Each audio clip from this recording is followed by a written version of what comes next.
Hello, chào tất cả các bạn. Chào mừng các bạn đã quay trở lại với channel của mình. Và hôm nay các bạn hãy cùng mình tiếp tục với series đọc truyện Peter Pan cùng mình. Và hôm nay sẽ là phần số 26. Okay, let's go. It was Dan that who beat him. Not the pain of this, but his unfairness with what days Peter. It made him quite helpless.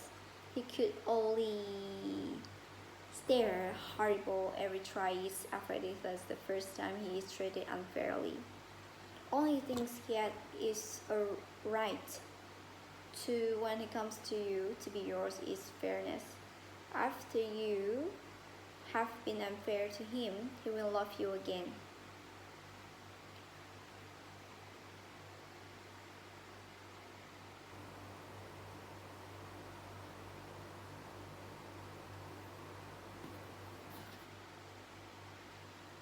But will never afterwards will be quite the same boy. No one ever gets over the first unfairness, so no one except Peter. He often met it, but he always forgot it. I suppose that was the real difference between him and all the rest.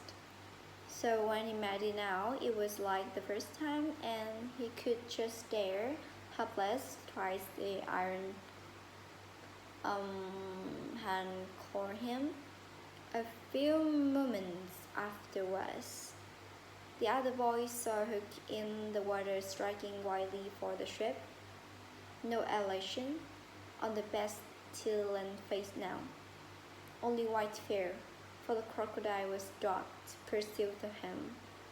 On ordinary occasions the boys would have swum alongside cheering, but now they were uneasy, for they had lost both Peter and Wendy, and were scoring the liking for them, calling them by name. They found the dickey that went home in it, shouting Peter, Wendy, as they went. But no answers came save mocking laughter from the mermaids. They must be swimming back or flying, the boys concluded. They were not very anxious, because they had such faith in Peter. The church boys lied because they would be late for bed, and it was all Mother Wendy's fault. When their voice died away, there came cold silence over the lagoon, and they are feeble, crying, "Help, help!" Two small fingers were beating against the rock. The girl had fainted and laid the boy's arm. With the last effort, Peter pulled her up the rock and then lay down beside her. Even as he also fainted and he saw that the water was rising, he knew that he would soon be drowned, but he could do no more. As they lay side by side, a mermaid caught Wendy by the feet and began pulling her softly into the water. Peter, feeling her slip from him, worked in a start and was just in time to draw her back, but he had to tell her the truth. At such times, this still seemed to him such a comic thing to do. He boasted that he had gone walking for the good of health for several suns. These were the most novel of all adventures to him, and John and Michael had to pretend to be delighted also. Otherwise, he would have treated them severely.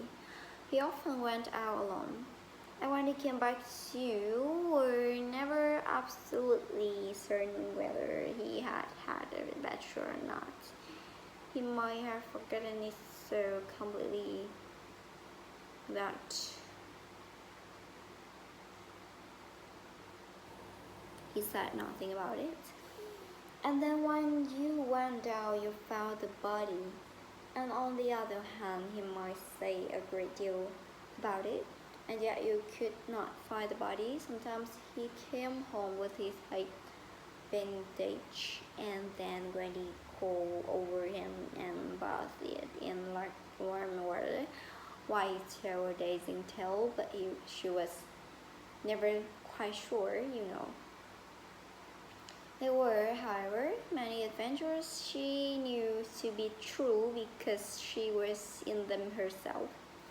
And there were still more that were at least partly true, for the other boys were in them and said they were wholly true.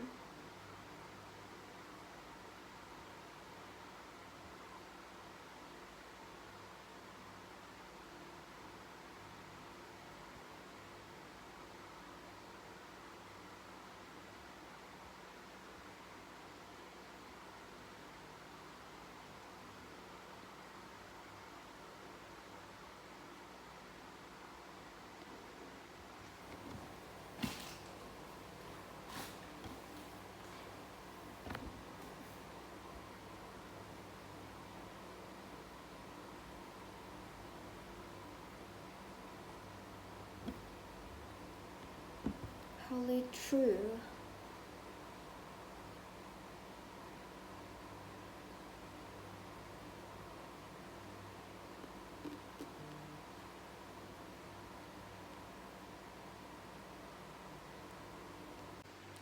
In a moment he was himself again, and Smee and Starkey were his faithful henchmen. Now we have him, Hook shouted. Into the water, Smee. Starkey, mind the boat, take him dead or alive. He leaped as he spoke, and simultaneously came the gay voice of Peter. Are you ready, boys? Aye, from the various parts of the lagoon. Then lammed into the pirates. The fight was short and sharp. First to draw back was John, who gallantly climbed into the boat and held Starkey. There was fine struggle in which the cut glass was torn from the pirate's gaps. He winkled overboard and John leaped after him. The dignity dripped away. Here or there a head bore up in the water, and there was a flash of steel followed by a cry or a whoop. In the confusion, some struck in at their own side. The cock crew of Smee got 2 toes in 4th rib, but he was himself pinned in turn by Curly Father from Rock. Starkey was pressing slightly on the twins' heart. Where all this time was Peter? He was seeking bigger game. The others were all brave boys, and they must not be blamed for backing from the pirate captain. His iron claw made a circle of dead water around him. Drowned. It was worth one of the brutal moments to land the beautiful girl on the rock. She was too proud to offer him resistance quite near the rock, but out of sight. 2 heads were bobbing up and down. Peter's and Wendy was crying, for it was the first strategy she had seen. Peter had seen many strategies, but he had forgotten them all. He was less sorry than Wendy for Tiger Lily. It was 2 against 1 that angered him, and he meant to save her.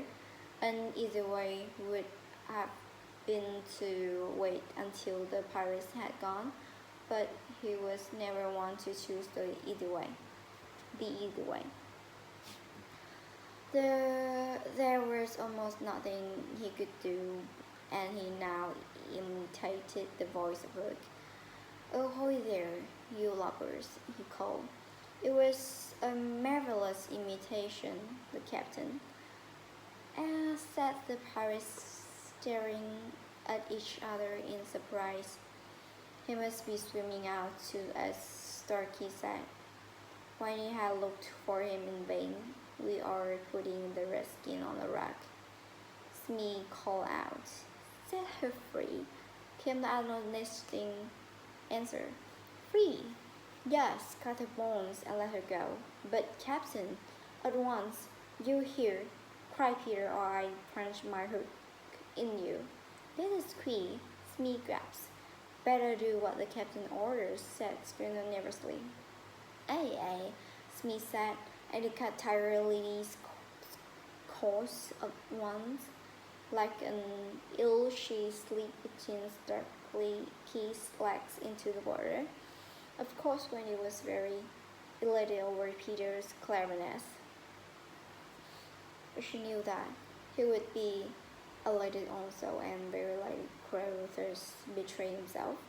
So, at once, her hand went out to cover his mouth, but it was they even in the act for "Boat ahoy!"